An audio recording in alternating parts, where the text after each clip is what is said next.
why Hush is probably in The Batman Part 2. It's no secret how much Matt Reeves coins this franchise as the Batman epic crime saga. And take note of the word crime. This is a subject immensely emphasized on in both The Batman and The Penguin. Crime, corruption, class disparity, these are the driving forces and themes for this franchise. And this is how Hush or The Court of Owls, or perhaps even both, make their way into The Batman Part 2. And speaking of the Penguin, in episode 6 Gold Summit, we had a touch up on that theme of class disparity. There was a confrontation between Oz and the leader of one of the oldest gangs in Gotham, that being the Sullivans. They blamed him for the death of their men at the hands of Sal and Sophia, but as Oz points out, if they truly wanted revenge, they could seek out the Maronis and Gigantes out there across the bridge. A bridge connecting to Bristol, the upper class wealthy neighborhoods of Gotham's rich and elite. And despite the Sullivans being the ones who have built said bridge, it was named after another prominent old money family in Gotham, and that family would be none other than the Elliots. Carmine Falcone told Bruce that Edward Elliot was under the payroll of Salvatore Maroni, which could have been a lie knowing Carmine. Say it's true, let's picture this. A notable Gotham family falls into hard times to the point where Edward is indebted to work for a mob boss, Sal, whose then greatest rival kills him at the unintentional request of Thomas Wayne. The reporter's son, Thomas, or Tommy,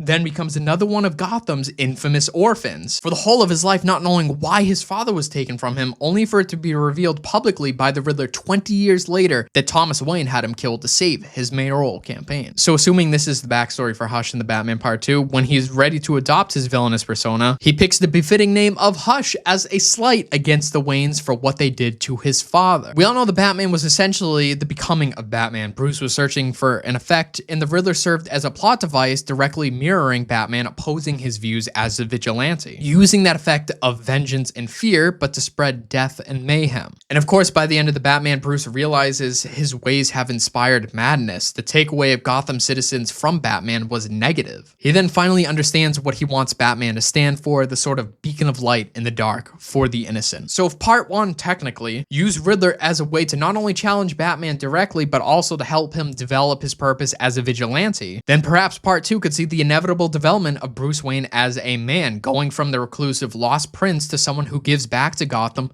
like his father, stepping into the fray of philanthropy rather than being a playboy, an antagonist to challenge Bruce more than Batman. To lean into that character development once more could certainly be Hush's purpose in this next movie. And I don't know if we will go the identity thief route, but it would be interesting to see Bruce framed or needing to clear his name. And after all, Mattson Tomlin, who is Matt Reeves' co-writer for The Batman Part 2, wrote one specific Batman comic, which is none other than Batman Imposter. And why the Court of Owls might be in the sequel, check out Part 3, the final part to this miniseries, which is currently out on my channel now.